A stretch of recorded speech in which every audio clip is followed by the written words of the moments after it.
7:30, so I will call the meeting to order. Do we have everybody? Yes. Okay, great. We'll start with citizen comments, and I think we're going to go to Catherine Egan first to hear from her with an update about the gardening stuff that's going on. So you have the floor, Catherine. Oh, you're on mute.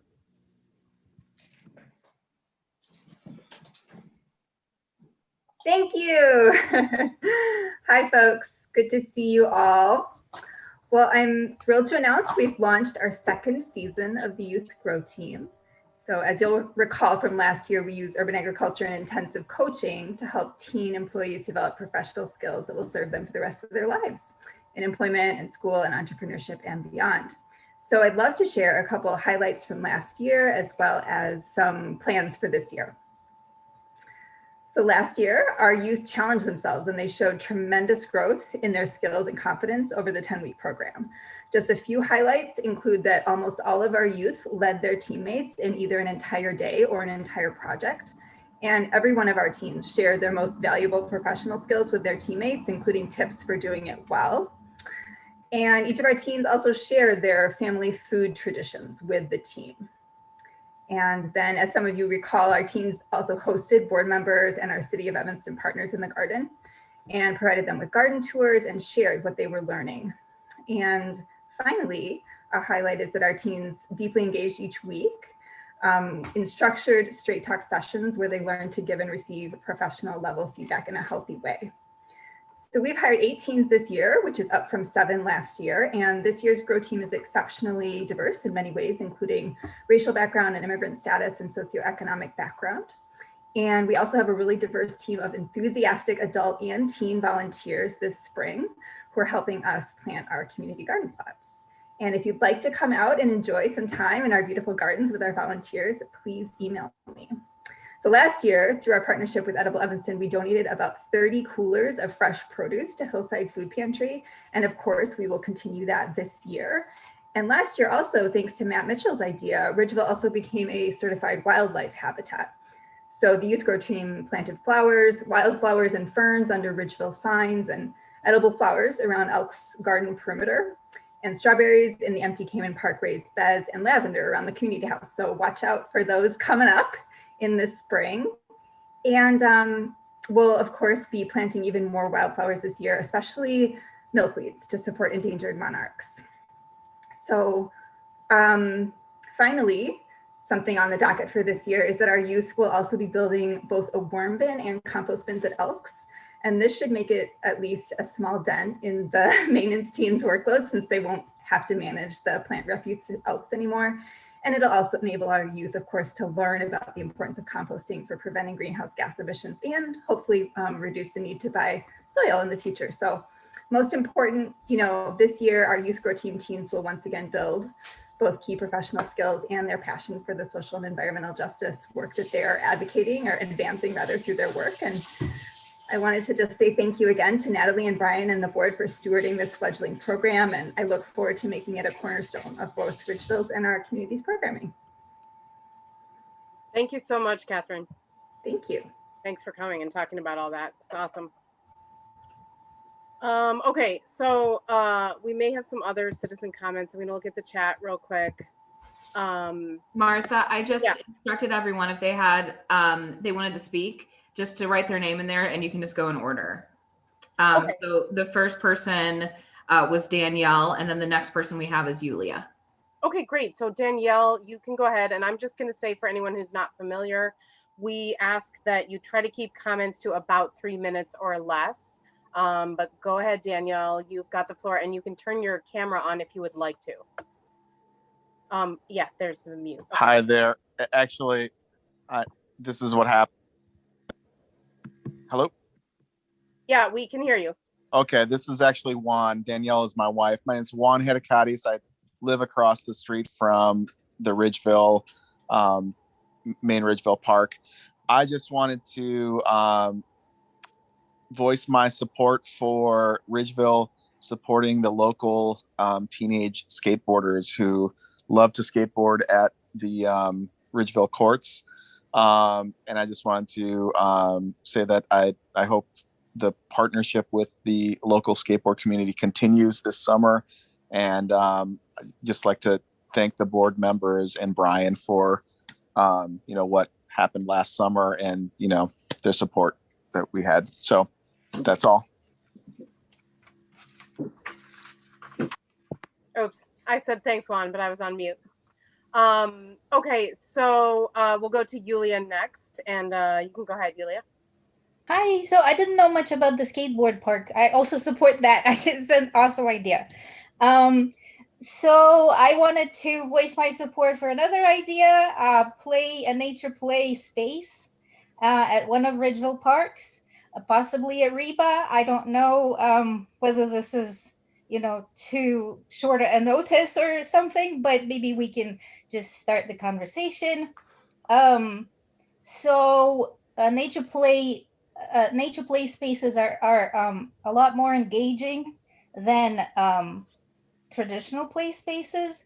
They are engaging because various types of play are possible in there. They really encourage creative play, dramatic play, social play. It's not just, physical, what's it called, gross motor kind of play that traditional playgrounds encourage. There's been plenty of research on the benefits of nature playgrounds, and these include less stress, and kids actually get sick less often. The creative play that nature play spaces encourage lead to better language and collaboration skills. And they improve cognitive development by increasing the kids' awareness, reasoning, observational skills, and I mean, kids get really connected to nature and develop their love for nature, which I think goes to the core of why we have parks, right? In urban places, in cities. There's actually during the kind of play that happens at nature play spaces, there's usually very little to zero bullying. And because I do loose parts events, it's loose parts play is very similar to nature play because it's just, it's things that don't dictate how to use them. So kids decide how to use those objects. They create their own playground. And, they do a lot of problem solving. They do a lot of collaborating. So there's basically zero bullying happening, while during this kind of play. And I would really encourage all of you to take, it's a 10-minute trip by car to the West Ridge Nature Preserve, I think it's called, but they have a nature space that's been evolving in the last maybe 4 years. It's really amazing. And we were there. I know this has been 3 minutes, but I just want to say I was there with my 14-year-old and my 8-year-old. And there was a bunch of kids of different ages there. It was just a couple of weeks ago. They played for 3 hours, all of them different ages. They built a pizza shop. It was really amazing. It was a beautiful thing to see. So I hope if it doesn't happen at Reba, maybe it's possible at Reba. It's not. Let's start talking about it. It would be so wonderful. I love Ridgeville, and I love working with Ridgeville, and I would just love to see this happening at Ridgeville. All right, thank you. Thank you, Yulia. Okay, next we'll go to Elaine. Yeah, well, I've lived in the Ridgeville area for a long time now, and I've spent a lot of time walking around the parks. And I'd like to draw your attention to a recurring problem that we have that has resurfaced. There are threatening graffiti that are appearing around the neighborhood. Actually, at times it's been rather far flung, within Southeast Evanston. But there is a persistent focus on the park that I've observed. And there's a person that's putting these threatening graffiti around the neighborhood. They're written in chalk. on the sidewalks, and I've been seeing them surrounding the parks. They also appear in other places in the area. Excuse me. And among other targets, they frequently attack Christians, and they disparage them as, for example, terrorists. The person also posts flyers around the community. They're posted sometimes at light poles and other places that are likely to be visible. The rhetoric, the tone, the frequency, I find troubling, and I'd like to call your attention to them. I understand that the Evanston police have requested that such graffiti be reported. So if you see them on the sidewalk, you should call the police. They should be washed out. I'd recommend that you take a quick photograph so that we have a record of these. A couple of years back, there was quite a substantial series of them all around the neighborhood. So be aware of that. These threats don't have any place in our community. We're welcoming, we're open, and there's no room for hate. Thank you, Elaine. Thanks for bringing that up again. If that is a recurrent, well, never mind. I'm not going to respond. Citizen comment. Okay, we'll talk more about that later. Next we have Annika. Hopefully I'm saying that right. Yeah, you're saying it right. It's Annika. Hi, I would like to introduce myself. I'm Annika Yilling, and I'm from Troop 2. And I would like to go back to Scout Troop in Wilmette. And I would go back to Yulia's comment about a nature place space. I am reaching the point where I'm going to be doing a Eagle project, and our troop is familiar with these sorts of nature place spaces, and I'd be willing to make that place space my Eagle project. We would provide all the funding and volunteer work, and we have many scouts in our troops who would be willing to help, as well as skilled adults who are familiar with construction and woodworking and stuff like that. So I'd be open if y'all are gonna pursue that, whether that's in any park district in Ridgeville or anywhere else. I am willing to work with you, and yeah, that would be a fun project for all of us at Troop 2. So I'll put my email in the chat, and if that's something that you all work with, you can reach out to me. Awesome. Thank you so much, Annika. That sounds great.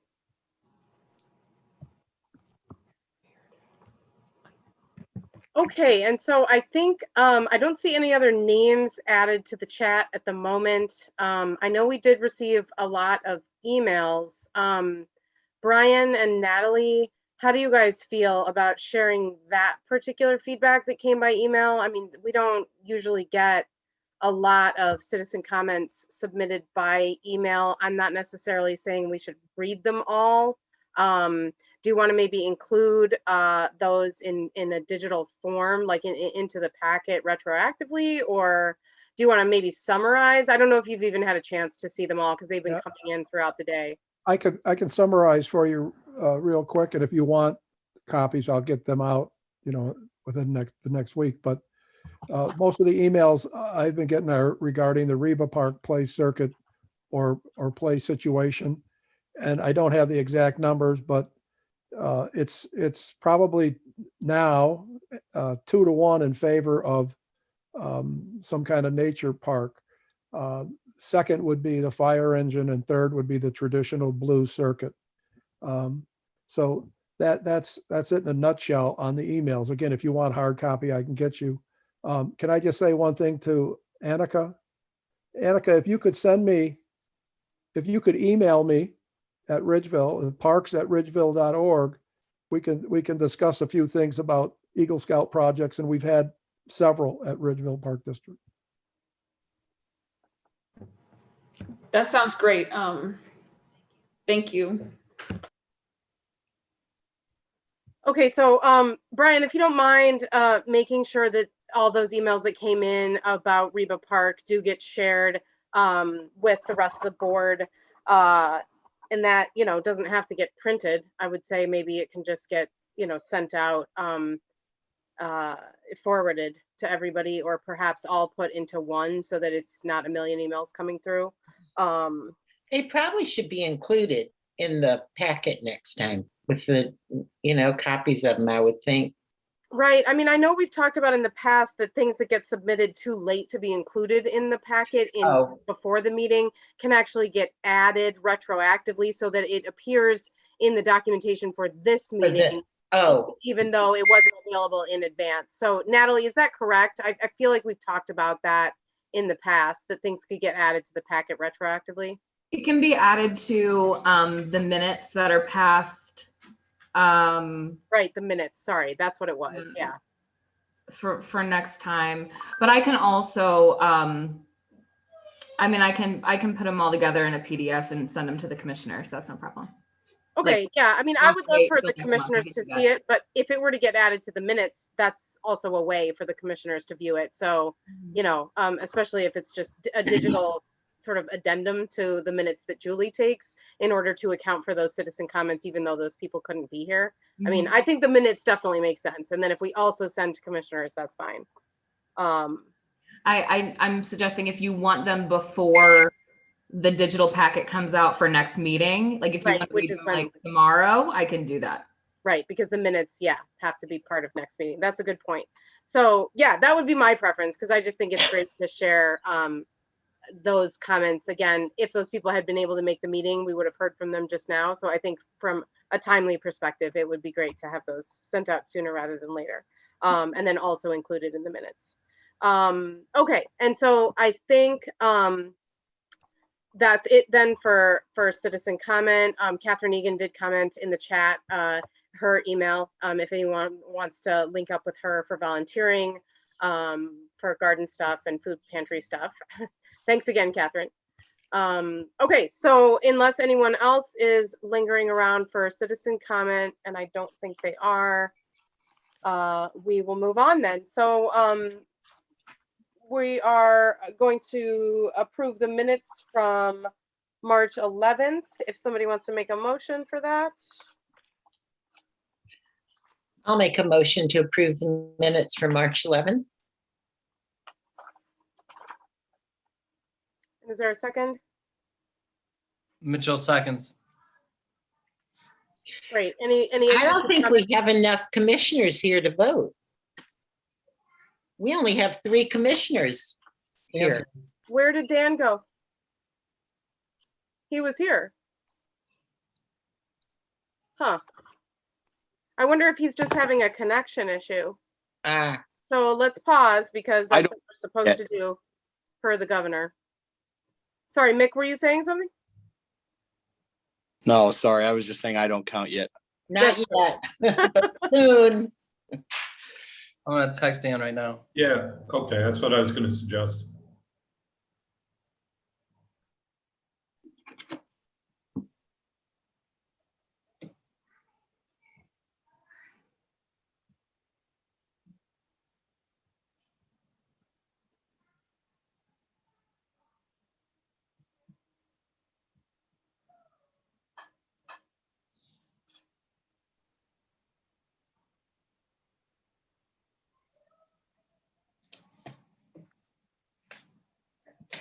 I just sent Dan a text. Charlie, can we proceed with 3 commissioners in the event he can't come back? Oh, he's back.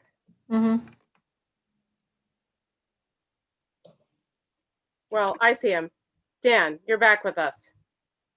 Yes, sorry, my phone went out. Okay, disregard my text. I was just texting you as well. But Charlie, for the sake of argument there, are we not, I think 3 is enough to proceed. Is that not correct? Yeah, 3 is a quorum, but it's a problem if he's at the beginning of the meeting, but he's not at the end. I'd have to look at the agenda. I guess all we have is the financial stuff to vote on. Well, he's here. Yeah. I know. In case it goes out again, you mean? Yeah. I think we could move forward in that circumstance, but I don't like the idea of doing it. Does it make sense to move forward without any votes in order to? We could certainly do that, but there's probably things that need to get voted on. I'll defer to Jerry on whether we need to have those things voted on now. The bills would need to be voted on because we need to send the checks out and we can't send them out unless there's a vote of approval. Okay, well, I mean, I think that's why we have the bills and the petty cash always, early on in the meeting so that we make sure we get to it. Dan, do you think you're going to have another issue or was that just kind of a fluke that you're on mute? Sorry, I just switched devices. I'm good. Okay. Good to be prepared though, if we do lose one of the four of us for some reason. Okay, so we were in the middle of, we had a motion and a second, and then is there any issues or questions or anything with the minutes from anybody? It doesn't sound like there are any, so Julie, if you would please roll call vote. Braun, Yes. Coin, Yes. Gaines, Yes. Mitchell, Yes. All right, great. So moving on to approval of the bills, and Brian, if you could talk to us about those. Sure will. I'll go over the unusuals. As we go down the bill list, there's several names of individuals. Those are all refunds for classes, or there was one refund for Imaginary Game, I believe, but they're all refunds for classes. Laura Downton's class couldn't go due to Laura's issues. As we further go down, Continental Construction Company is repair of the shed behind the Garage Art Studio at 908 Seward. Had brickwork, roof, and gutters and paint job on the building at $13,050. As we further go down, John Dalton is his share of a partnership camp for Imaginary Game class and Imaginary Game spring camp. Further down the list are more refunds, and that's it for the unusuals.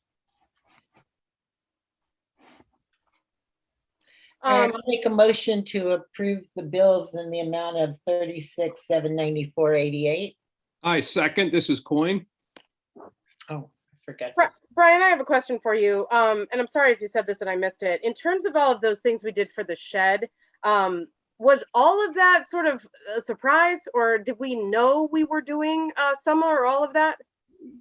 The extent of the damage to the brick was a surprise. I thought it could be coated and then painted. And then the roof started to leak at the intersection of the brick and the roof at the top. So those were the two surprises. Okay. Any other questions from anybody? Issues? Okay.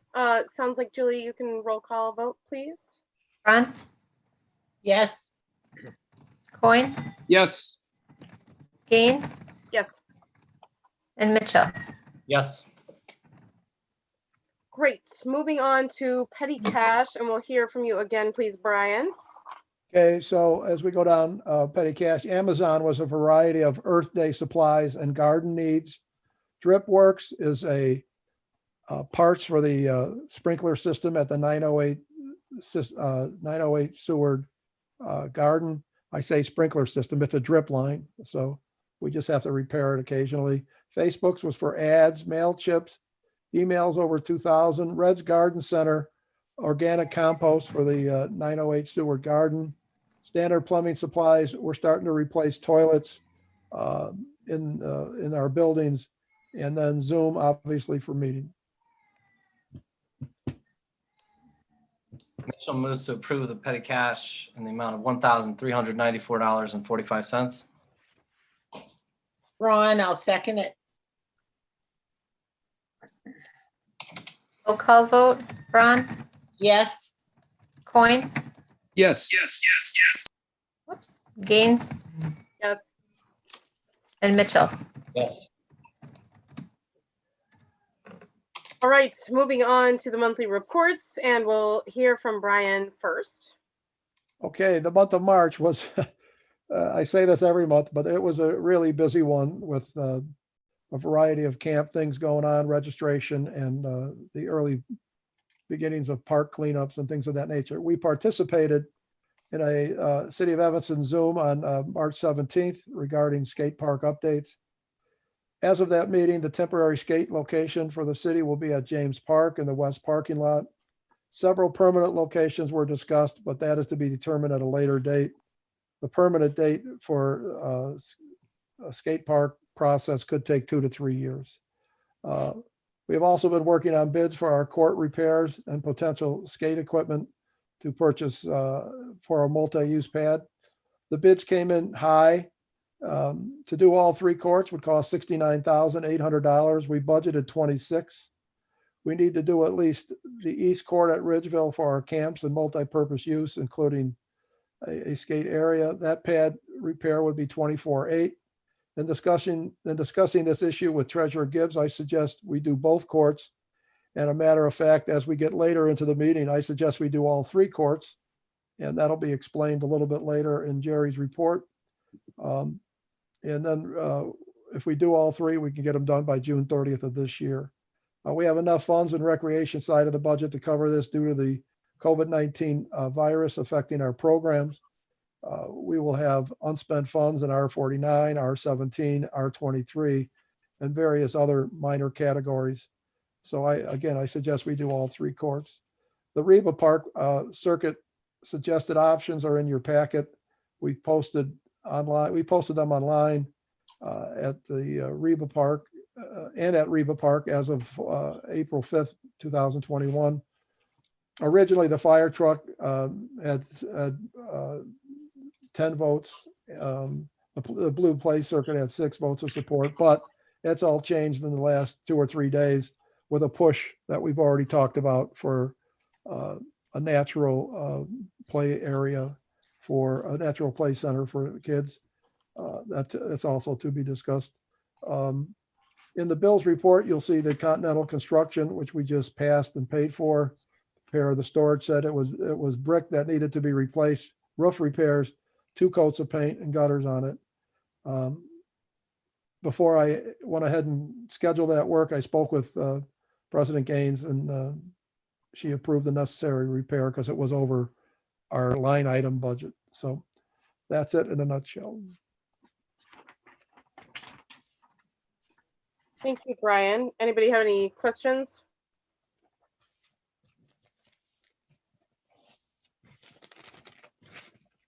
Okay, I think we'll move on then to Jerry's report. Okay. You got the regular set of monthly reports with the balance sheet, the statement of revenue and appropriations, the appropriations ledger, the treasury recon, and the outstandings. Key indicators from the reports on the assets and liabilities. Our total assets and liabilities are basically exactly the same as they were a month ago. However, within the category, some money has moved around. On the asset side, $250,000 shifted from taxes receivable to cash balances. And on the liability side, it moved from deferred inflows to the fund balances. And that basically is a reflection of the fact that we've got a significant portion of the 2020 first installment of property tax payments. As far as cash flow, since February's report, the cash flow, that is the revenue over appropriations, has swung from a deficit of $75,000 to a surplus of $180,000. Again, this is largely due to the tax revenue that we received. Additionally, our program revenue rose from $23,000 to $68,000. At present, the cash flow position is significantly at variance with our plan for the year. It's favorable in the sense that the revenues exceed the appropriations by $180,000. But that terminology misleads a little bit because it's actually an unfavorable outcome relative to what we're trying to accomplish this year, which is we're trying to have a $120,000 shortfall. So that means that at present, our performance is at variance from the budget plan by about $300,000. On the budget side, we had a number of objectives that we were juggling in the budget for this year. It was a very unique year because of the impacts of COVID.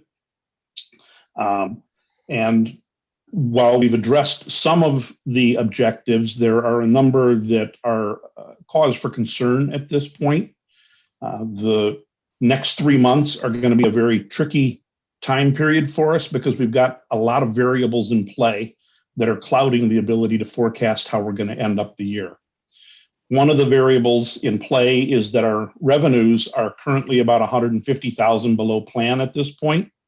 While there's still 3 months of revenue expected, it's rather modest compared to what we've gotten so far. My best guess would be at this point that revenues might fall short of the plan anywhere from 75,000 to 25,000, probably closer to the 25,000 figure. It kind of comes down to what's going to happen with program revenue. The second big variable is that our appropriations are $440,000 below the plan as of March 31st. Although we've had almost 3/4 of our year pass by, we've only spent about half of our budget. That means we've got to work really hard to spend $440,000 in the next 3 months in order to meet the plan. That's a rate of $140,000 a month compared to what we've been averaging, which is under $60,000 a month. The third big variable is we still don't know what all the impacts are going to be on programs, or at least I don't. Natalie may have a better handle on it because she's working much more closely with the programs. And it's a problem on both the revenue side and the appropriations side. At present, on the revenue side, we're about 52,000 below plan. I think we've still got some program revenue coming in. Whether we're expecting to get all of that 52 or not, Natalie will be better positioned to perhaps comment on. But on the revenue, on the expense side of it, we need to kind of, whatever we end up coming in under revenue on, we need to come in under on the expense side by an equal amount. So if our revenue falls short by 20,000, we need to keep our programs expenses under by 20,000 to stay in alignment with the effects of the budget. The last big variable is our capital improvements. In the major category line items of the budget, we called for $150,000 of capital improvements. We've spent very little of that money so far. So we've got a very short window in which to expend that $150,000, and it's very important. If I were to sum up the effect of all these variables and where my concern really is at, is that our plan called for us to have 120,000, or without the Cook County loss reserve, 140,000 shortfall in our revenues relative to our appropriations. If we don't accomplish that, what we put in jeopardy is our ability to levy a tax in the next season. In other words, if we turn too much money back into our funds, when we try to develop our budget for next year, we won't be in a position that we can spend everything we need to spend without cutting our tax revenue. Our problem is once we cut tax revenue and later things return to normal, we can't just ramp up our tax revenue again. We're constrained by PTEL. So our whole process is designed by law to kind of have a steady rate of expenditure of the tax money.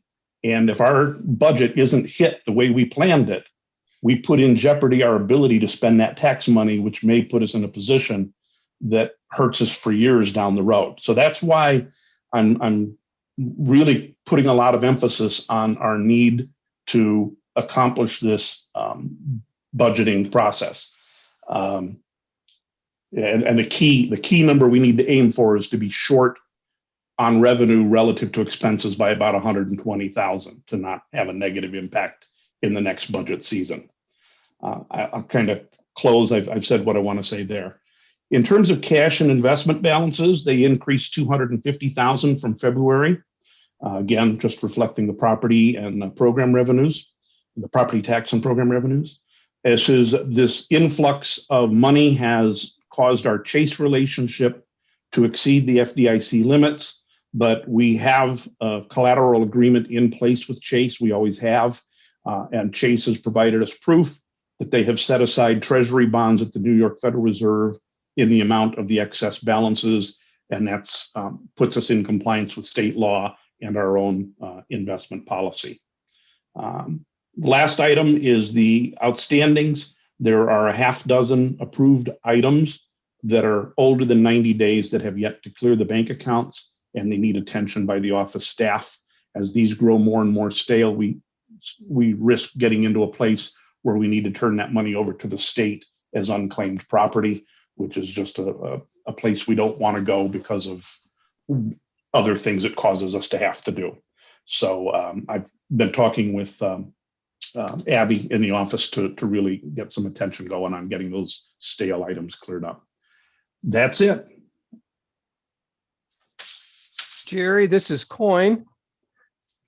My question is, could you help us better understand what expense for this fiscal year, what triggers our accounting so that it falls into this fiscal year? In other words, in the month of June, let's say, we know that we want to expend so much money in purchasing certain items for our park district.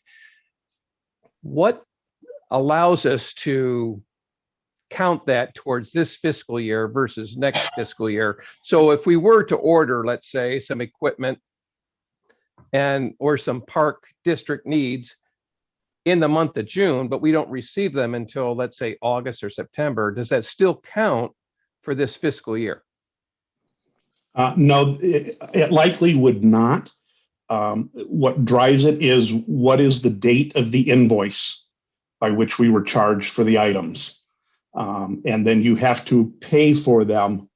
Your bills report is what drives the accounting, the vote on the bills each month. As it happens, we do in July and August approve some bills that have an invoice date of June. And those I am able to backdate the accounting process into the prior fiscal year because of the timing of the vote and the date on the bill. But I don't think we would want to be paying for something that we did not physically receive. So a delivery in September is why I would say, no, we wouldn't be able to count that, even if somebody dummied up an invoice or forced the invoice to be dated early. But do I hear you say that if we decided to get an invoice and order something in this fiscal year, as long as we have the invoice, that counts budget-wise for this fiscal year? And the invoice and a vote in either the July board meeting or the August board meeting to pay it. Right. So that item, whatever we're talking about, could arrive later. It could arrive in July, in which case you'd pay it in the July bills. It could arrive in August and you'd pay it in the August bills if it arrived early enough in August. A late August or any date after the board meeting in August, no. Jerry, why is it that you're saying we would have to vote to pay that bill? Or are you saying that we would have to vote to account for it in the previous budget? Or both? You always have to vote. This is state law, how we operate as a government agency. You vote at the time of the passage of the budget. This is the intent that we're going to spend the money. And then you vote at the actual time of the expenditure. Oh, you mean the same way we approve monthly bills every single month? Yes. Okay. Yes. I thought you meant something different. Okay. No. Yeah, it's your monthly bills.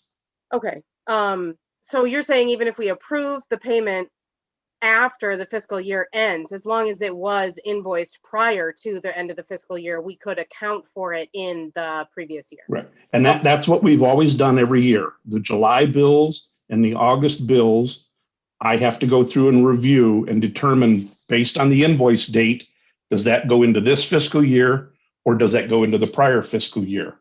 When the auditors come in September, that's what they're doing, is they're also going through our bills and making sure that I appropriately classified the invoice to the correct year.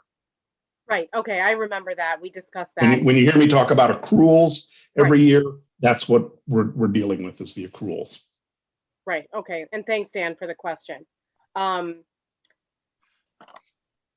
my question to you, Jerry, too, is, you know, it sounds a bit concerning, to say the least. Kind of a two-part question. One, just for the sake of understanding this better, you know, to what extent would you say the concerning nature of our financial positions right now is a direct result of the COVID pandemic? And if in large part, you know, is there anything tangible that exists to sort of lessen the blow of that? Because I imagine it's affecting everybody in a similar way. I'm just kind of wondering if there's any recourse, or if there's any, you know, or is it just sort of we're stuck with the effects, even though, you know. We had a good plan. Our problem is we have deviated from our plan significantly. We were supposed to have done these capital projects and be working towards getting them all done, and we just have been slow to follow through on getting the capital projects done. A big chunk of our budget this year was highly unusual in that they were one-off capital expenditures. Part of what we were trying to do was use up the unspent money from last year because of the effect of COVID, because we didn't spend, you know, effectively what we've said to the taxpayers is, hey, we want to charge you taxes because we're going to spend the money on these things. And then we didn't spend it. And so this year we needed to work really hard to spend it. Our problem was when we looked at our programs, we said, we don't know if we're going to have the programs operating because of COVID to be able to spend it. And yet at the same time, we needed to protect ourselves in case we did. You know, if everything had recovered a lot faster on COVID, we might be sitting in a position right now where we were struggling to have money in the budget to pay for normal programs. So we were balancing it. So we said, okay, we'll plan a bunch of capital things to do it. As it happens, we're at a place where COVID didn't recover, so we haven't spent the money on our programs, but neither have we spent the money on our capital projects. So we really need to, and so it's kind of the snowball is getting bigger. We are kind of looking at a place right now, like we might be turning a lot of money back into the funds because we didn't spend it, which just makes our problem for next year even larger. So the snowball's getting too big for us to manage. We're somewhat a victim of, we're so fiscally conservative and well managed, we don't have a lot of opportunities. If we were another type of agency, we could say, oh, well, let's pay some of our debt. Let's pay back some of our bonds. Let's make special payments to all these other problems we've got that we want to solve. We don't have any other problems to solve. You know, we do a good job of just managing ourselves from year to year. So we're in a lucky position. And an entity like the city, they could cut the levy and pat themselves on the back for what a great thing to do, because they're not constrained by PTEL. In a subsequent year, they could then increase their levy. Our problem is once we turn the faucet off, it's really hard for us to turn the faucet back on again. So it's just a place of where we're at. So I've just been strongly encouraging Brian, and he needs the support of the board. You know, spend up to the maximum of our appropriation ordinance. Our problem is we can't go over the ordinance, but we shouldn't be falling short of our ordinance. We had a good plan. Let's execute the plan. We still have time to execute. It's just becoming more critical. Okay. So I mean, and that was going to be my second part to the question is, other than spend, you know, is there anything else that we should be doing? But it sounds like maybe the answer to that is what helps us a little bit is, you know, and this is why it's so many variables. So it's hard for me to predict. If revenue really falls short, that actually will help us. In a way, I don't want to see any more revenue. I hope property taxes don't come in stronger than they have. I hope program revenue doesn't come in really strong, because that's going to help contribute to the gap we need to see. The key thing is that gap needs to get from 300,000, you know, from the direction it is now to negative by 140. Natalie, did you want to say something? I was just going to say, in terms of revenue that we can expect this year, so it's in my report, but I just notified all of the families that were selected in the lottery for camp this summer. So there's 25 kids total in camp, and I've created the registration form, and we're starting to see that revenue for camp come in. With 25 kids only, it's not going to be a lot of money. I mean, probably $20,000. But all the spring programs that would have revenue coming in are really done being registered for. So it's just the camp, it's just our camp revenue that will be coming in. So now, at the same time, we also have a wait list, and we're hoping that things get better and I can let more kids in, but I still don't think it's going to be an exorbitant amount of money. So Jerry, what was that number? How much revenue, how much program revenue is too much?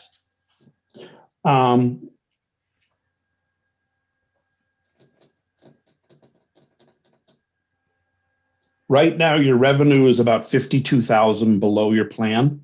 Okay. So if you bring in another 25, did you say?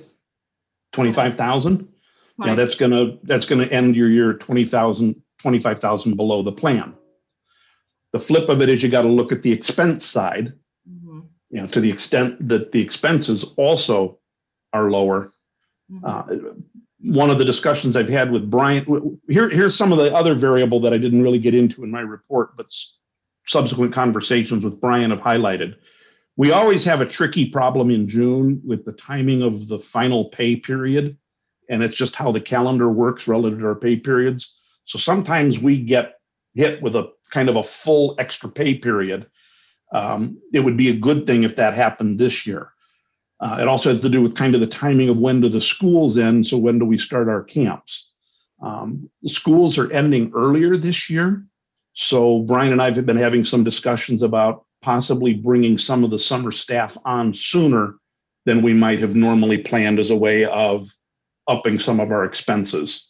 So, you know, we're working with a lot of variables and a lot of moving parts. It's just hard to synthesize where they're all going to go.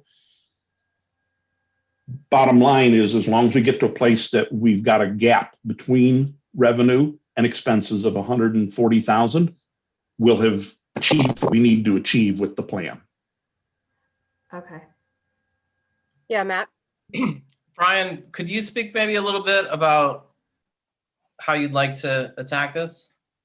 Well, from the capital improvement, I'd like to do all three courts. The driveway is going to get done. The city's dragging their feet on a permit. So that's another 40,000. The three courts would be 68,000. We just spent 13 on the shed in a capital improvement. The REBA project's coming up. If the REBA project gets delayed, that's still okay in my book, but we're going to spend a little bit less. So in talking to Jerry, we might develop a little bit of a wish list, and we have to look at it every couple of weeks, especially right around the board meeting, so we can give you an accurate report and then say, we think we have to do this, whatever that solution may be. We may have to spend it by this or that. Like Jerry said, there's so many variables. It's like a puzzle missing pieces right now, and you can't put it together. So we have to plan, but we have to be prepared not to spend or spend, and it's mostly going to be spend. So if you count REBA, if you count the parking lot and you park the courts, we're already, and then we're going to buy hopefully some skate park obstacles. You know, there's a good chunk of change right there above and beyond our normal bills and payroll. That is about 60,000 a month. So, and remember, we discussed during you might have seen me we've smile. had a deficit of capital spending for a number of years during some lean years where we couldn't increase our PTEL revenue enough to cover it. We were just barely covering our regular ongoing programming. So this is a very unusual one-off season that we're in, that because our programs aren't spending the money, we have a tremendous opportunity to catch up on our capital improvements and spend it. So this is a very weird, unusual thing we're going through. You may have seen me smile when Jerry was talking, because this has never been the situation at Ridgeville ever. And we're going to research it and plan it and turn it into a positive. That's the plan. Brian, this is Coin. Just a question. Let's say we get into June after our scheduled board meeting. Mhm. We only have a few weeks left of our fiscal year, but we want to get that trigger of the invoices in to help us with our budget. And I think that's a good thing. Could we have a special meeting if we had to in order to facilitate that? Sure, absolutely. But previous to the June board meeting, we would tell you approximately where we're at and where we need to spend, and then we would order and get invoiced ASAP if we needed to spend, which probably will happen. Another option, this is premature, but it was an option that we touched upon during budget seasons and it didn't get any traction. One way to soak up some of the surplus, the unspent surplus that we've got, is to deliberately reduce our program revenue on a one-off basis. So we had floated the idea, and it didn't get included in the budget, but the idea that was floated was that we reduce or provide for free some of the programming to pay for it out of tax revenue instead of program revenue as kind of a COVID bonus. It's not too late to do that. For example, you could make a decision to refund before year end some of this camp revenue and instead pay for it out of the park district, and it's just kind of a community bonus. I will sign up for every class for free. I think it's a great idea. Sign me up. Okay. I don't even remember discussing that, honestly, and I think it's a great idea. I think it might require a bit of orchestration in terms of, I mean, are we doing it for every single class, or which are we picking? Because that's going to affect people disproportionately. Some people will get lucky and some people won't. But I mean, if that numbers game, if it's really as simple as that, Jerry, that we can just, not take in the revenue and we've got time to think that through and discuss it, because we've got the May and the April, the May and the June board meetings yet to go. But that's another arrow in the quiver to consider. We can also, just to throw this out there, we can also expect some scholarship requests for summer camp this summer. So some of the revenue, and particularly because we were targeting, we were prioritizing people in the community that really needed this option. That's helpful when it comes to looking at scholarships and knowing that we can accommodate, and maybe even more so than what people might be asking for. But that is something that will be coming up. So Brian and I can talk about that too. That's great. Okay. And to Matt's question, Brian, in terms of how you answered it, correct me if I'm wrong, it sounds like you're talking about just executing the capital improvement projects that we already plan to do, which is fine.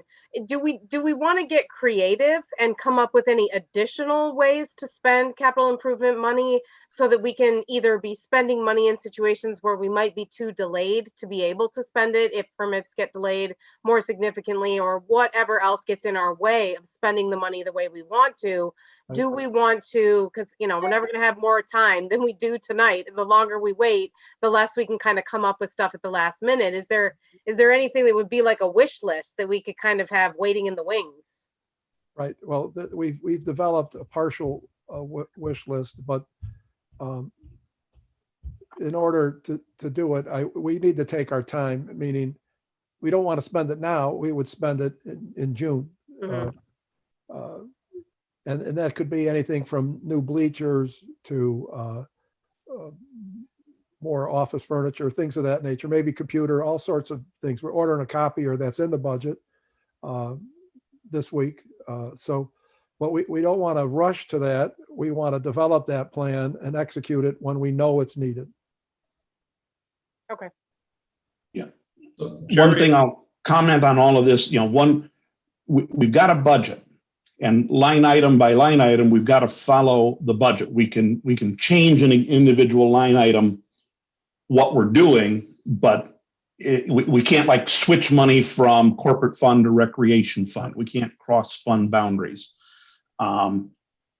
Within the funds, there's some discretion to move up to 10% of the budget between the line items.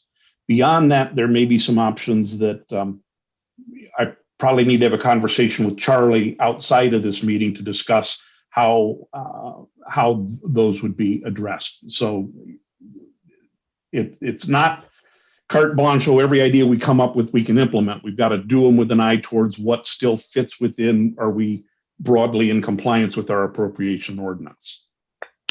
Jerry, is it likely there's going to be a special meeting required at the end of June? Too soon to say, Charlie. I think we'll have a much better picture in I'd like to be able to say by the May meeting, but I just don't know. It's too many moving parts. The problem is I'm always, from an accounting standpoint, from the treasury role standpoint, I'm always looking at a picture. I'm looking backwards at a picture that's 30 days behind where Brian's at. So when I wrote my report and I'm doing things as of March 31st, which is as of the March board meetings approvals. By the time I issue my report, then come out the bills for April. So my report says, gee, in April, you got to spend $140,000 or $160,000. And then you pass bills that are $35,000. Now there's other things, there's payroll and some other, other things that go into the monthly number. But the point is that's part of the challenge as well, is I don't have all the financials available to me to get them to you any more timely than I do. I barely make it in time for the board meeting because it depends on when do I have things available from the banks and just the process of everything clearing out from the month before. So that's the challenge. Brian and I met for an hour and a half today, kind of just blue skying the next 30 days. We'll do the same thing again at the beginning of May. We'll probably end up doing the same thing again at the beginning of June. That'll be probably when we'll have the clearest picture of what's our last great push for the latter part of June. If you don't know it, Jerry's awesome. So just thought I'd throw that out there. I think we know. All right. Well, thank you, Jerry. And does anybody have any additional questions? Okay. So I'm sure we'll be kept posted about all of that. Where did my agenda go? Here it is. Okay, so we'll go to Natalie's report next. I'm making my mental wish list of things for Brian. It's getting longer by the minute. All right, our garden to table, our garden programs. Our garden to table is off to a great start with Abby Schumacher, who is our instructor. We have a full class. They've started growing their seeds in the seed rack, and they're meeting twice a month right now. Ruben and Marcos did an awesome job topping off all the beds with compost, and they did build an additional raised bed for the class. So that's great. Catherine Egan is hard at work with volunteers to prepare Elks Garden for planting. She was here tonight and spoke to you. I think she's still here. So she's also recruiting staff and interviewing for the summer youth grow team. And we look forward to getting that started as well. Spring classes began this week. We have sold out our youth classes, which is very exciting. And we have pretty strong registration for the adult classes as well. just putting this out there, I am happy to prorate classes for any participants that might be joining the session a little bit late. Just contact me. We're also partnering with the Imaginary Game for an after-school program again this spring, and we're working with Grupo Axe Capoeira on classes this spring as well for both adults and youth. The Imaginary Spring Break Camp was last week. They had 20 kids enrolled. They had a blast at Ridgeville Park. They all wore their masks and were running around and just having the best time. And it was so nice to see kids in the park in person. They have a wait list. They had a wait list for that camp, a mile long.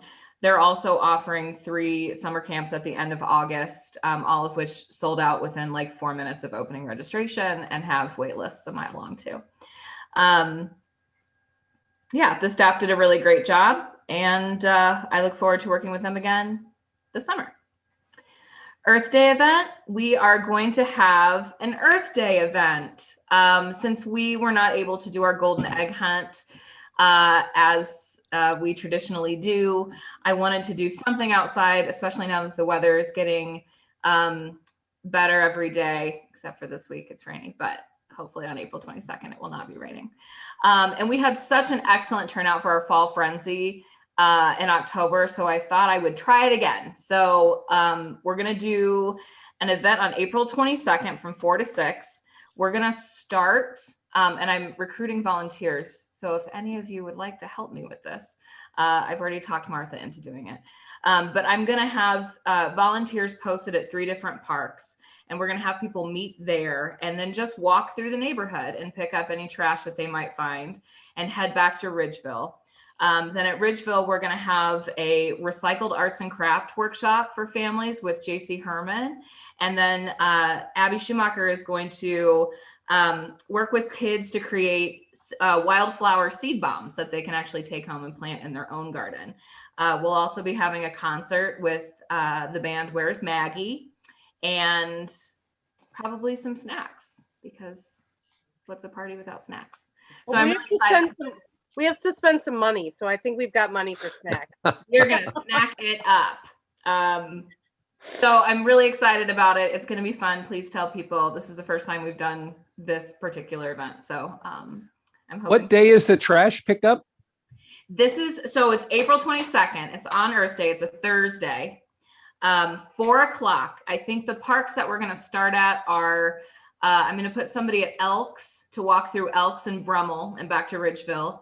Someone will start at Reba and then walk to Ridgeville. And then we'll have somebody start at Leiter and walk through Cayman East and West and come to Ridgeville. So it's also, I've been wanting for a long time to figure out a way just to get people out to walk our parks. You know, to see that what ones are ours, because not everybody knows. So this is another good excuse to do that, I think.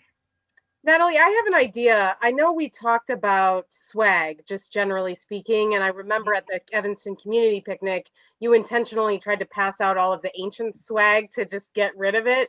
And we talked about how we would do some more. I don't know if you've made any progress since then, if anything's been put together, but it might be a good time to make new pens, hats, bags, t-shirts, maybe even a t-shirt just for Earth Day. And there's a lot of local printing businesses.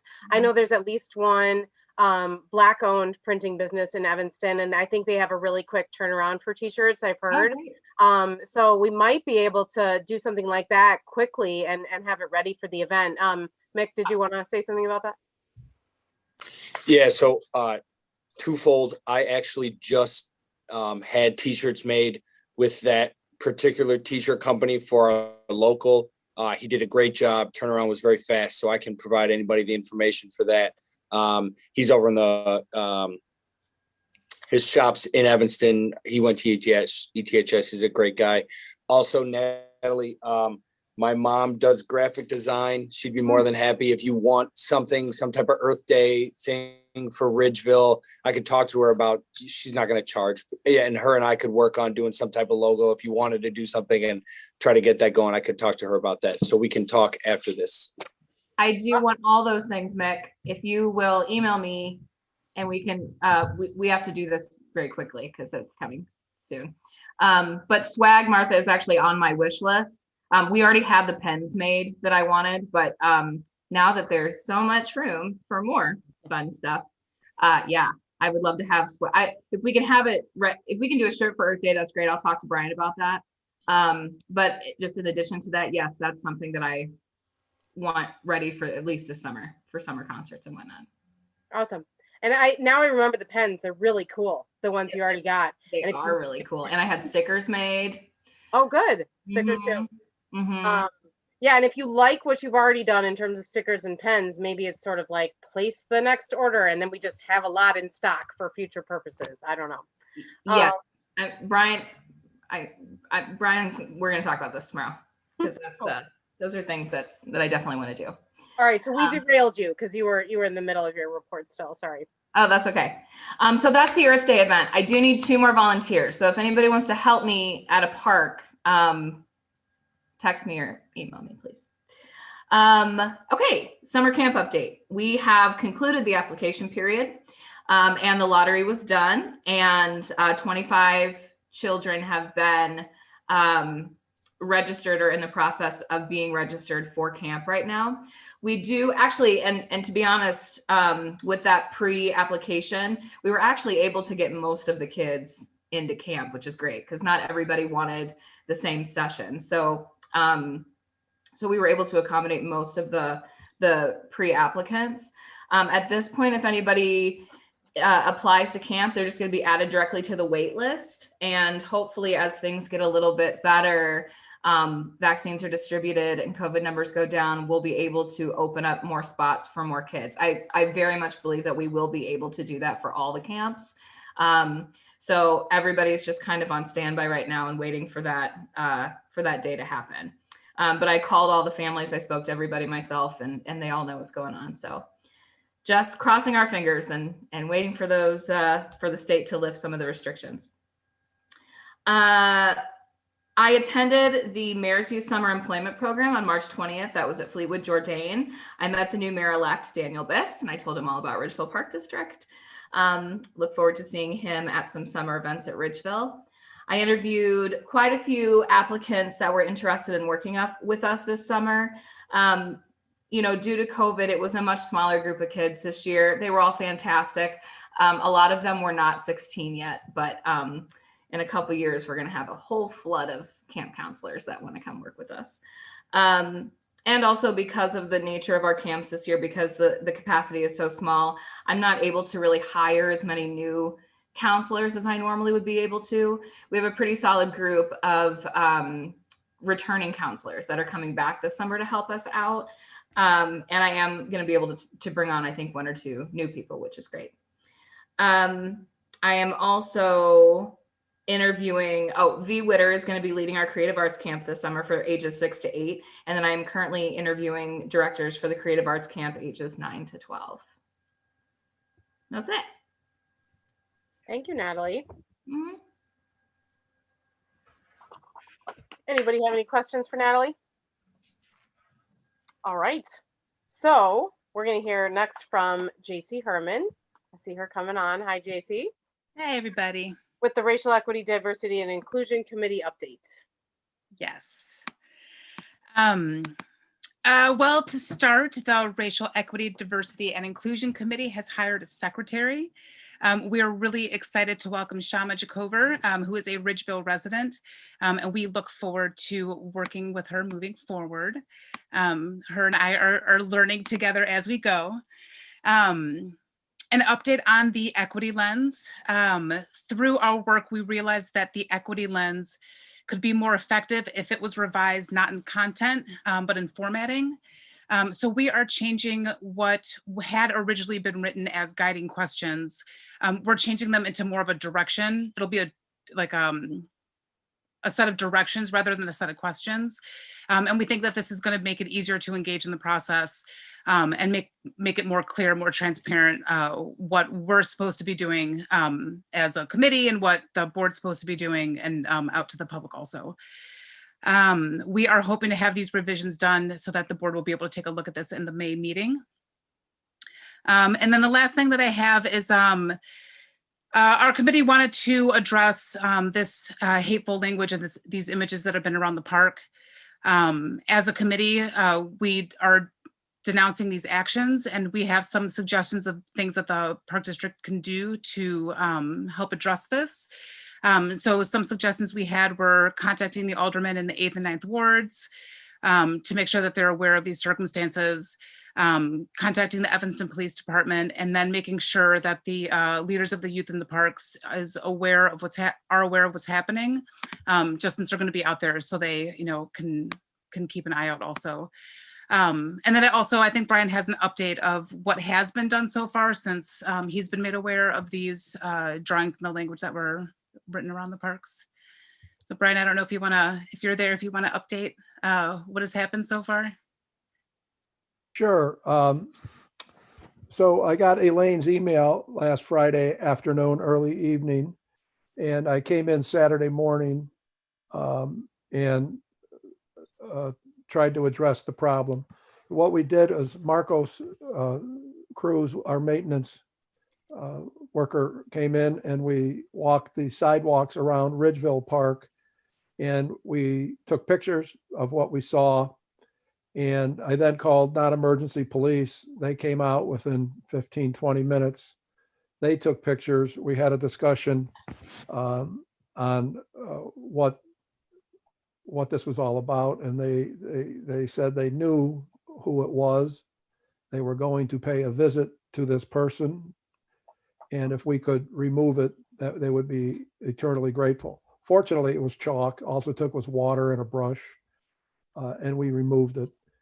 We will call the police every time we see them. My staff is notified to walk the park every day. That doesn't appear in Ridgeville Park. It appears on the sidewalks surrounding Ridgeville Park and or across the street from Ridgeville Park. That's where we've seen it now. We don't go 2 blocks to the east, west, north, or south, but that's where we've seen it, and that's where we remove it. So it's in our report. It's in our concern file, and we will keep on it and keep people notified as suggested. The police will be called if we see it again, and they will come out. They were wonderful, and hopefully like they said, they knew the person and they were going to pay a visit. So I don't know the results of that, but that's where it sits on our end. I then called Elaine back Saturday morning and told her where we were at in regards to what we saw, what we did, and the police coming out. So that's it. Thank you. Thank you for being so proactive and being on top of that. Does anybody have any other questions for me? Thank you. Thanks, Tracy. Okay, moving along in the agenda then, old business. We had the lingering discuss amendments to the general ordinance of the Ridgeville Park District, section 6.14 and 6.21 from Mitchell. Do you want to say anything new about that or see any movement there tonight, Matt? Oh, sorry, you're on mute. I'd move to table it, or just table it. We don't need a motion. Okay. So then the next one is yours as well. The discuss update on policies inspired by the IAPD self-assessment. How do you feel about that one? Move to table that as well. Okay. So then that brings us to the discuss addition of skate equipment to Ridgeville Park Court. And it's my understanding we are going to talk about this one and hopefully take some action. Matt, do you want to go first, or Brian, do you want to go first in terms of an update there? Sure. I'll be happy to go. I'll be happy to go. Juan sent me an email. I sent it out to you folks on what equipment that we would that he would like to see purchased. I also checked in with the Ridgeville Rampers, the teen group that were out there most of the summer. They sent me a list that almost matches up perfect to Juan's list, and it's anywhere from 4 to 8 items depending on budget and weight. that we will be able to purchase as part of the skate temporary skate area. If you approve fixing the courts or the court, then I'll go ahead and order the 4, 5, 6 pieces that we decide on. They're all the same. I mean, they're all on both lists, so I would just prioritize with the teen group and make sure the weights are appropriate and order and spend up to $3,000.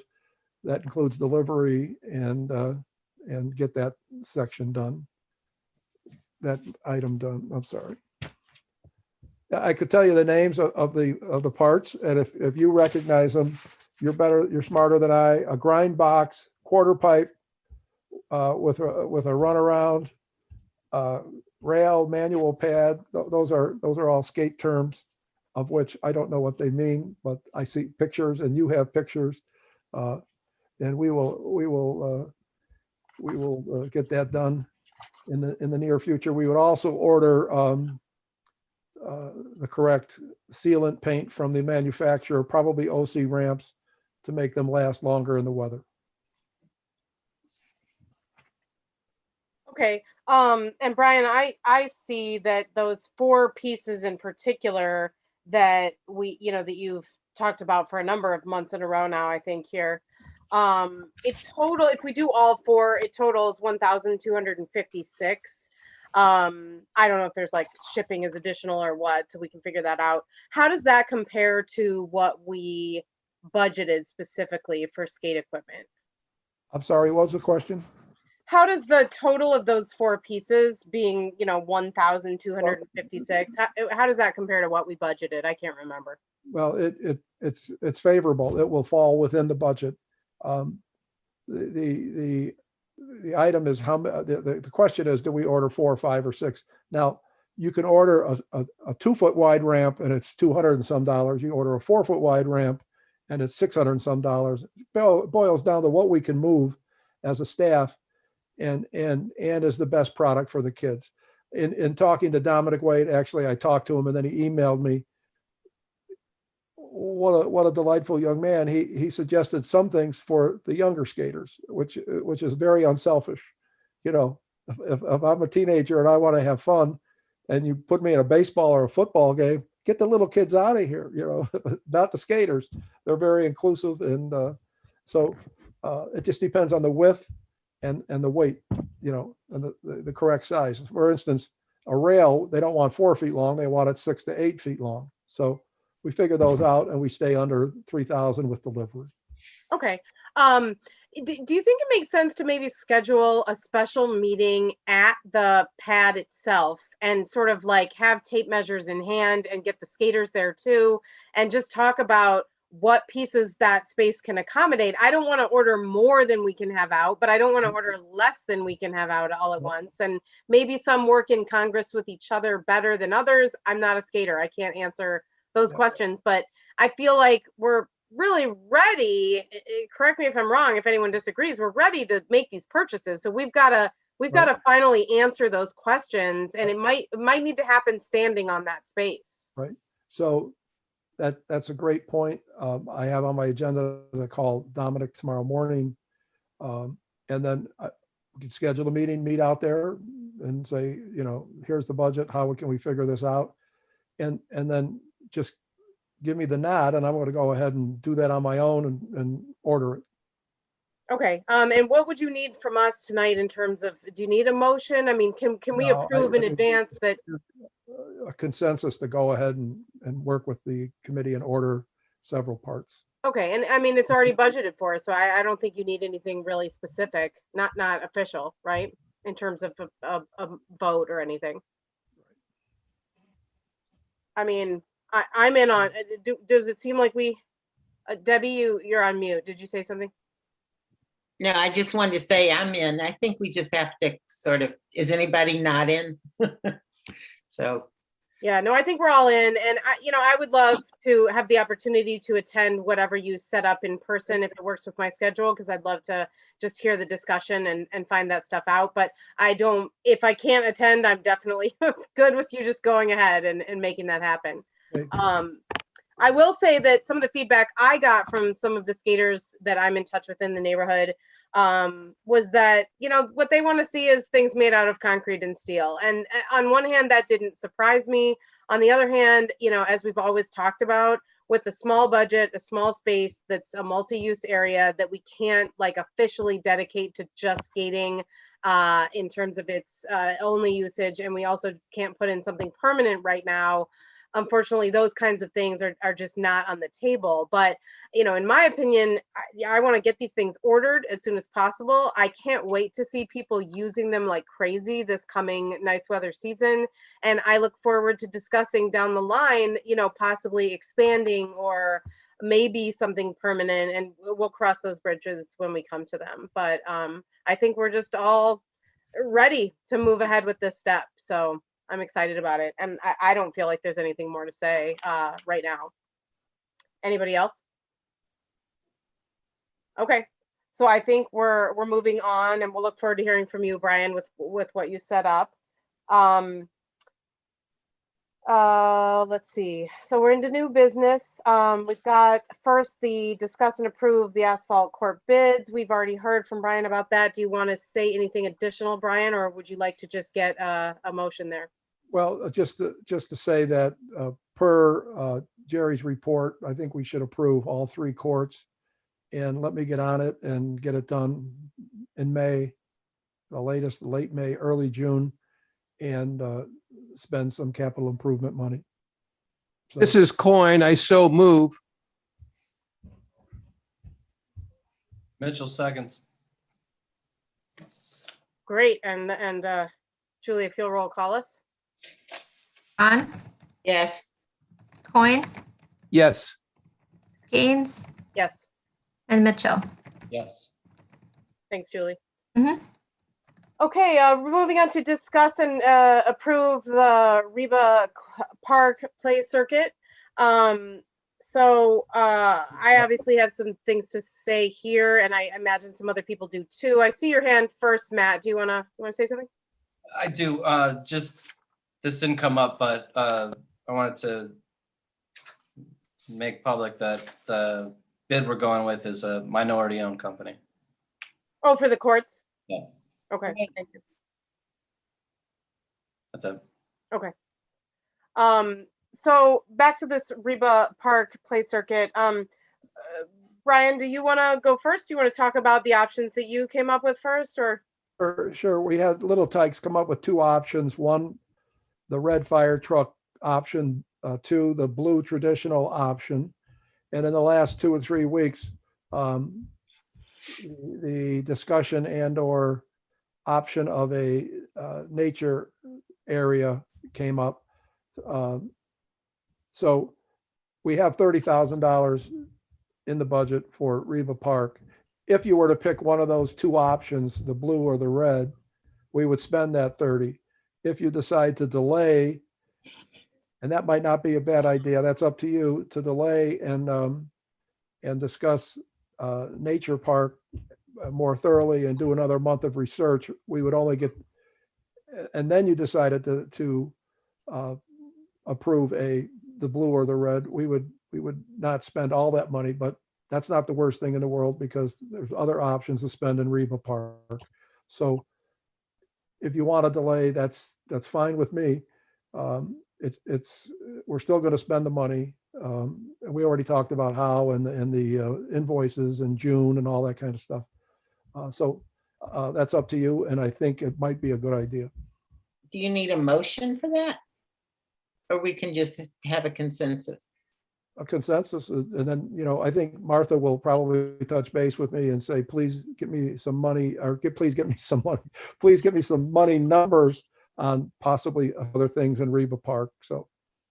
Well, I'm in. This is Coin. I do think it's worth waiting a month if you're okay with that, Brian, just to hear more from our community about this nature park. It sounds interesting. It doesn't necessarily have to be at Reba, but it sounds like if we do wait a month, it's not going to hurt our budget nor the progress at Reba. Is that right, Brian? It'll just add another year to my aging process, but that's it. It's not that bad, Brian. Yeah, I just want to say, at first I want to apologize because it's not my intention to throw a wrench in the works here and come up with something last minute that inconveniences people and stresses people out. All I can say about that is that, creative ideas come to us when they come to us. And I've been in love with that West Ridge Nature Park or Nature Preserve that has a, specifically for children, play space within it, because otherwise it's grasses and it's a pond and it's a bunch of trees. And there's a very specific dedicated space within that West Ridge Nature Preserve for nature play, with stumps and pieces of trees and little tables made out of stumps with seats and a table and a mud kitchen. There's a really cool, this is the one piece that seems like it is commercially manufactured. There's a xylophone. So it sort of appears to be a bridge on an angle, but what it actually is a xylophone, a huge xylophone made out of wood with PVC pipes attached to it on chains, and you can play the xylophone. And it's just got all kinds of cool stuff. It's a beautiful, awesome space. It feels really good. It actually appeals to kids of all ages and is appropriate for kids of all ages. It's sustainable. I mean, I could go on and on about what's great about it. I'm not necessarily planning to replicate it, exactly as it is. Really, it's more of an inspiration point that I think we can just spring from and start talking about what we like about it and do some more research, find out where we source these things, how much it would cost, how long it would take, et cetera, et cetera. So there's obviously a lot of questions to answer still. I'm not quite sure what I can come up with and with the community as well between now and next month. But I would appreciate the opportunity to try to see how much we can flesh out an idea. And as a number of people have said already, if not at Reba, definitely another one of our parks. And then that could be something we talk about into the next budget year, which gives us more time and more flexibility with budget. So it's kind of open-ended at this point. I would say let's plan to make a decision for sure one way or another next month. So that's really all I have to say at the moment. Matt? I'm happy to push this a month, but I would just publicly say that I'm leaning towards doing the red fire truck play set at Reba and fully supportive of nature play area. And I was picturing more in Elks Park. I think it's an underused area and has more of a natural green space to begin with. Yeah, with the railroad tracks and the trees and By the garden. Yeah. Kind of underused space and an underused park. It's a very underused park. Yeah. So that's just where I'm leaning, but I'm happy to talk again next month. And one other thing I just wanted to say in the context of Reba is that as I've discussed with Brian, and I'll continue to discuss this and sort of flesh this out more, but we could do one of these suggestions that Brian has made at Reba and just that, and that ends there. Or we could do a nature something instead of those. That's option number 2. What we can also do is install that playset in that southeast corner of the park, as we've already discussed. And then that leaves the southwest corner of the park, which is really kind of underused. All it has is a picnic table, and it's all a naturally shady place because there's some small trees that provide a bunch of shade right there. With a few tweaks that would not be that expensive, probably, in terms of just defining the space a little bit better and differently and bigger, possibly moving the fence forward, which is a story in and of itself, we might be able to actually have a decent little chunk of space in Reba that we do something small, something nature-based and small in that corner, and install one of these play sets after all. There's also the possibility that between now and next month, an additional play circuit option may surface if somebody has anything else to suggest. And, one other point to raise is, do we feel like we need to have a dedicated opportunity for the public to weigh in? I know this was shared publicly on Facebook, which is great, but not everybody's on Facebook, and that doesn't quite constitute a public meeting. It's just a sharing of the links to those options. So, I don't necessarily feel that this is such a significant change or offering that we need to have a meeting about it specifically, but I thought I would throw it out there in case anyone else feels that way, because if you do, we need to plan for it now, given that we're trying to make a decision next month. So, and to be clear, when we've talked about significant changes, like let's say we were going to do at some point a permanent skating thing, that's something we're going to hold a public meeting specifically about that, so that the community can speak in a more free-form way than our citizen comments at our public meeting. So again, I don't feel the need to have a meeting specifically about Reba Park, but I also see a benefit to it to the community. I just don't think it's technically necessary. So, like, regardless of what we're doing at the park. Nobody else feels strongly one way or another? I don't think we need an additional meeting. I don't either. I think it'll get around. I don't think we need an additional meeting. Yeah, and you know what? We got a ton of engagement from people who like the idea of the nature space just from talking about it on Facebook. So, Right. And there's Nextdoor. I'll post on there as well, and I'll just try to get as many people involved from the community as possible. Both people who are in support of it, and whatever, we may hear people who aren't in support of it. Just reaching as many people as possible would be great. So I think that's it for now. So we can just move on to the next piece of new business, which is from Brian, a request to increase petty cash to $3,000 for the months of May through August 2021. I'll make that motion. Oh, I'll second it. Second. Coin. Okay. Dan got to it first there, Debbie. Any specifics on that, Brian, that you want to talk about? No, but this is where we start to spend money. For instance, we just bought new batteries and AED supplies for our AED machines. And of course, they don't want to bill us. So we already spent $1,200 of the $3,000 for next month.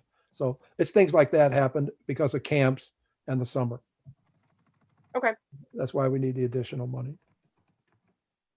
I'm good with that. So, excuse me, if Julie could roll call about that one for us. Ron, Yes. Coin, Yes. Gaines, Yes, and Mitchell. Yes. great. All right, so we are now at call of the commissioners. And as usual, I'll just call people alphabetically. So that'll be you first, Debbie Braun. Okay, I would like to say something this month. I would like to put a motion on next month's agenda, honoring Ann Rainey, to enact a resolution by Ridgeville honoring Alderman Rainey for her many years of unparalleled dedication and service to the citizens of Evanston, Ridgeville, a resident of the Great Eighth Ward, and to the Ridgeville Park District. And I'd like to put that on the agenda for, I don't know what, New business. For next month. new business it would be, or yeah, next month. Great. Okay, thanks, Debbie. Mhm. Commissioner Coyne? Yeah, I just would like to make a shout out and a thank you to the voters who did come out this last general election. I would also like to encourage those who are registered who didn't vote to find creative ways to help them next round to vote. I would personally and professionally and as a commissioner prefer 100% of our registered voters vote in our elections. And we were far short of that. But any creative ideas that would help more people to vote, I am totally open. Thank you. Thanks, Dan. I am next, and I would like to use my time in Call of the Commissioners to thank and honor Commissioner Pat McCourt, who's not with us tonight. This was supposed to be his last meeting. He did not run for re-election, so he is stepping down from the board after many years. Brian, you're going to have to help me out here because I don't know how many years Pat was on the board. Debbie, you might know as well. So yeah, if one of you can tell me, please. So Brian, what was the year you were? Pat served 30 years. He came on with Debbie, I believe, May Yep. of 91. 91. And he served 30 years, almost 400 board meetings. And this is the first one he's missed. Yeah, you're Maybe very- one more, maybe Yeah, one other one. He was at 98.9% of the board meetings. That's for Yeah. sure. Yeah, And always. I will just say this. I appreciate everything he did, not only for Ridgeville, but for the Ridgeville community. And I will thank him personally when he gets back in town. So I just wanted to add that, as many of you know, I was on the board starting in 2009 and served a 4-year vacancy until 2013. When I joined the board, Debbie was not on the board at that time, but Pat had been on the board, straight through. I mean, he never took a break, starting in 91, it sounds like. And he was absolutely just an amazing role model for me, being brand new to the board and learning what Ridgeville is all about, what the board is all about. I just want to thank him not only for his many years of service to the community, but I want to thank him personally for being such a great role model for me. I just can't think of a single time that I disagreed. And I just think that his steadfast commitment to this position is admirable and rare and absolutely to be, congratulated, celebrated, thanked. It's really just an amazing way to serve the community and for such a long time. So I just want to thank him and acknowledge him. And specifically also beyond just speaking now, an idea has been put forward that we would name a park after him. And there is a small park that is actually unnamed at this point. I don't think it's ever had an official name. It's sort of a backlot or whatever you call those parks that are in the alleys. So a lot of people might not even know that it exists. But we would like to, so I would like to add to the agenda for next month that we name that park after it and dedicate it to his many years of service. So thank you, Pat McCourt. Great. Okay, so Commissioner Mitchell, if you have anything to say during your call of the commissioners. I want to echo your thanks to Pat McCourt for all his years of service. He was always very good to me personally. And also welcome Mick Morrell, who was recently elected to be the next Ridgeville commissioner. So look forward to working with Mick. That's it. That was quite a race you ran, Mick. And fine. All right, so Mick, did you email me?